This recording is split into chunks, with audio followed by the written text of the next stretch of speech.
Hello and welcome to another video with me, Rauchenwald. Now in today's video we are going to take a closer look at GG Poker's Honeymoon promotion, a promotion specifically made for new users, so when they sign up they have 7 days to start the honeymoon and then get a mission every day, and if they complete all the missions they receive up to roughly $170 in cash bonus, $120 in tournament money and a couple of spin and gold tickets. I'm going to show you the whole mission list that you may stumble upon or that you may have to complete as part of your honeymoon. And I'm also going to discuss with you if it's worth trying to complete the honeymoon quest or not.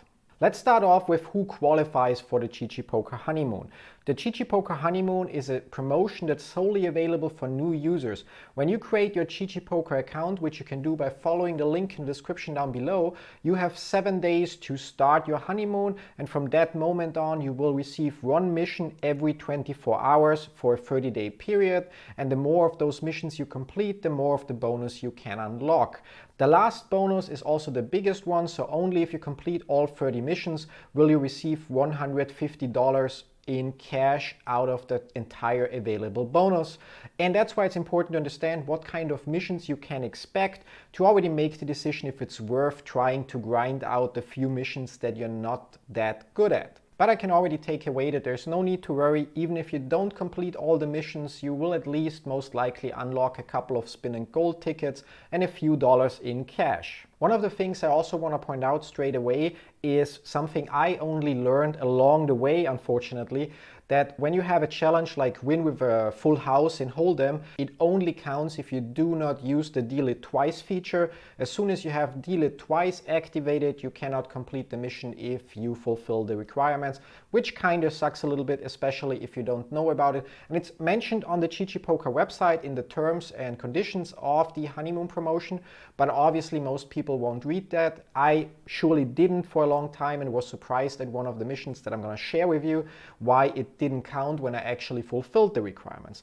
But enough about that, let's talk about the specific missions that you may encounter during your GG Poker Honeymoon. And I'm specifically saying that you may encounter them because according to GG Poker's Help Center, the missions are not guaranteed and they may vary for each player depending on certain criteria that are not disclosed. So if you are like me and you start to Google and you find the list of missions provided by cardmates.net, for example, you'll actually be surprised that your missions may be slightly different or even different to a huge extent. So I'm going to share with you the missions that I had during my GG Poker Honeymoon, but I'm also going to share with you the missions that are mentioned on other lists on the internet, and that will help you to make a better decision if it's worth for you to try to grind out all the 30 missions or not. Now for the first 10 days of my GG Poker Honeymoon, things were quite straightforward and it was actually quite easy. The missions consisted of things like playing 50 hands of Hold'em or 50 hands of Omaha or 70 hands in short deck or a couple of spin and golds. And mission 10 actually then was the first one that took a little bit longer. It was to play all in or fold and receive a pair of pocket aces, so to receive aces as your hold cards, and that statistically should take roughly 220 hands. In my case it took me 680 hands before it happened in that session, so it took a little bit longer, but it's still something that's definitely doable. Although I want to point out, when you play all in or fold, you have to understand that even on the micro stake on 10 cent 25 cents you are paying a fee of 12 big blinds per 100 hands. There is no rake from the actual pot, but every player pays that fee for every hand. So you pay 0.12 big blinds, so on the lowest stake 3 cents for every hand that you get dealt.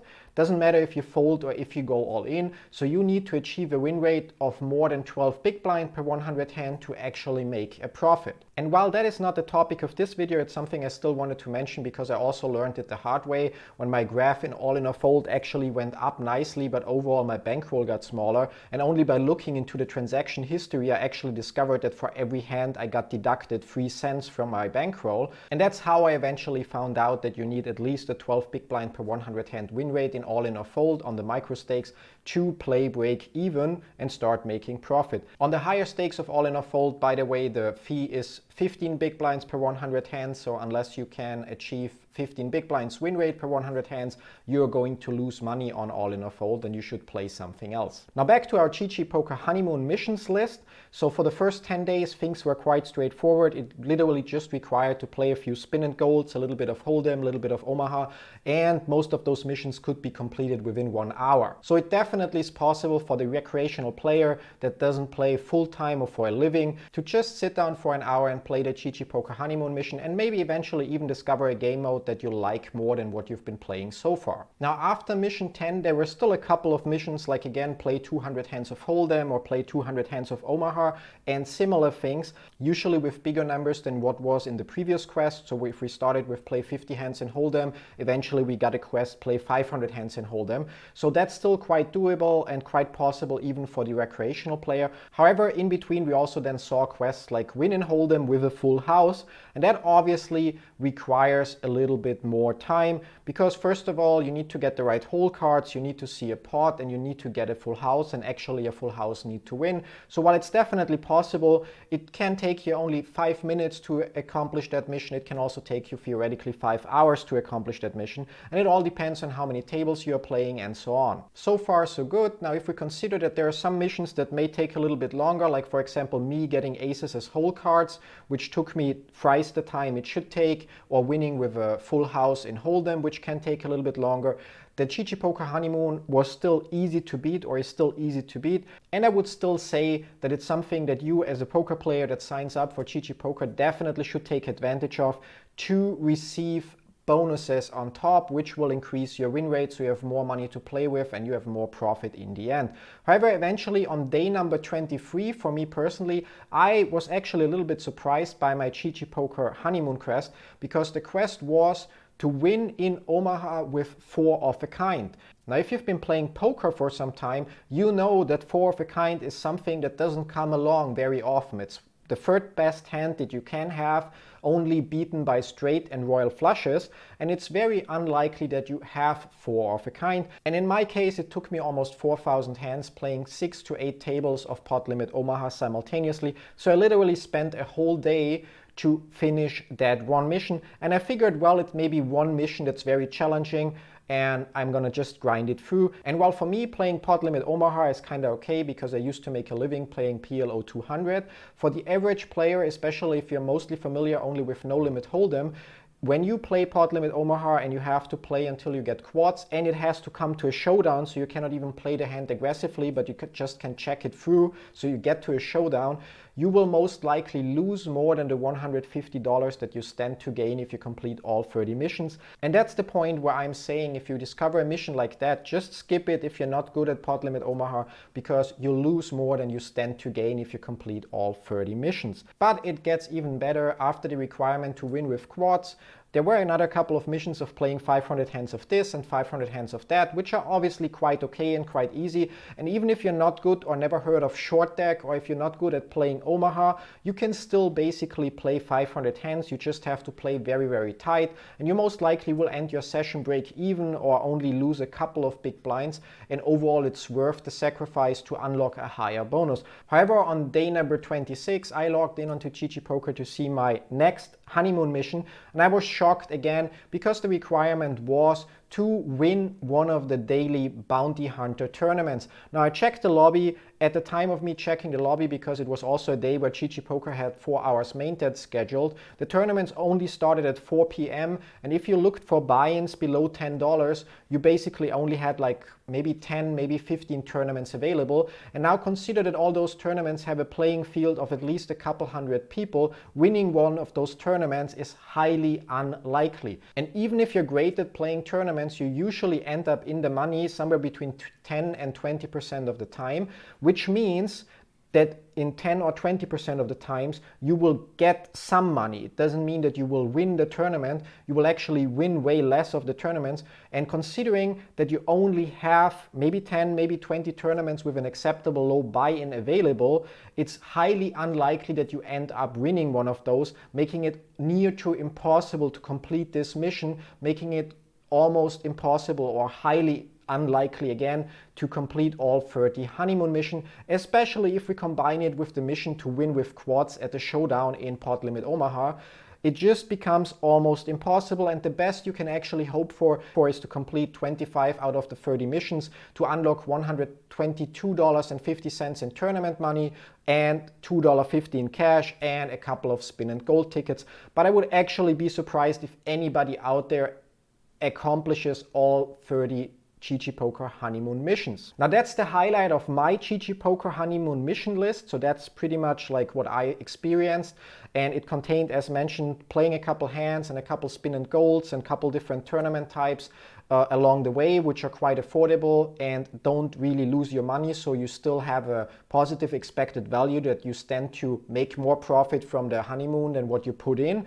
However, those few missions that I encountered, like winning with quads and winning one of the tournaments, actually make it clear that it's really next to impossible to complete all 30 missions and unlock the full bonus and get that last $150. And therefore I recommend for people to not even bother trying. Just look at the daily missions, and if it's something you're comfortable with, then go for it. If it's something that you're not comfortable with, then simply let it go, skip it. It's not worth risking to lose money in game modes that you're not good at, because during the last 10 days of your honeymoon you will experience missions that are next to impossible to complete, and therefore you just will lose more than what you gain in bonuses, and that's not the purposes. So just take the honeymoon with a salt of grain, look at the mission list and look at the missions that you think or that you are comfortable with doing, complete those, ignore all the others, and don't even bother trying things like winning with quads in Pot Limit Omaha if you're not a winning PLO player, and enjoy the small bonuses that you get for completing parts of your honeymoon.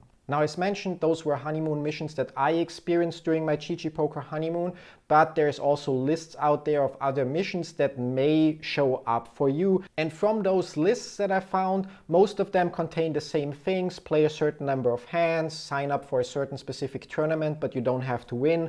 Then there are quests like sign up for a specific tournament like the Bounty Hunters and make it in the money, which is still possible of doing, because we know in 10 to 20% of the times, if you're a solid player, you will actually make it into the money.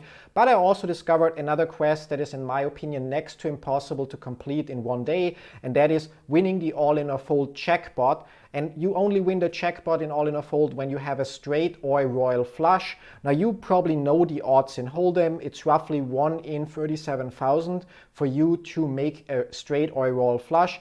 In fact, for me, during the last 3 weeks, I've been playing roughly 30,000 hands of all-in or fold, and I've only had 1 royal flush or straight flush so far. Now you can do the math for yourself. If it statistically takes 37,000 hands roughly to achieve a straight or a royal flush, but even if you 6-table all-in or fold, so you have to make 1,200 decisions per hour, you're only able to play roughly 29,000 hands. If you were to play the full 24 hours, then you see that again it's something that's highly unlikely, and skill will not decide if you are able to complete that mission, but it will come down to pure luck. If during the sample size that you play, you receive the right hole cards, you push the all-in button, somebody calls, and you'll actually end up with your straight or royal flush. Showing again that GG Poker's honeymoon mission is actually something that's almost impossible to complete. I'm curious to find anybody out there that actually cleared all 30 missions. I would be shocked to find one person. So let's sum things up. Should you play or start the GG Poker Honeymoon missions? The answer to that is yes. You should definitely start the missions within the first 7 days so you don't lose the opportunity. But should you try to complete all 30 missions? And the answer to that is a definitive no. You should not even try to complete all 30 missions. Simply focus on the missions that you're comfortable with. So if you have no experience playing Pot Limit Omaha, you may play the quests that are like play 50 hands of PLO or play 100 hands of PLO, but if it's 500 hands of Pot Limit Omaha, chances are you end up losing a lot more than you will stand to gain, so just skip it in the first place. If you're not good at playing tournaments, then also skip the tournament quest, because overall, even if you skip a total of 5 missions along the way, you still will get most of the bonus. You will just miss out on the $150 cash that are anyway almost impossible to unlock considering the quests or missions that GG Poker throws into your way. Now last but not least, before I leave you to it, don't forget, if you ever want to watch me playing poker on GG Poker, you can always check out my Twitch channel where I'm going live almost daily with a short poker session and also with other content that I deem interesting. And if you don't have a GG Poker account yet, don't forget, you click on the link in the description down below to first of all start your honeymoon and get some free cash from there, but also to secure your up to $600 first deposit bonus. Thanks for watching. See you in one of my other videos. Till then, bye bye.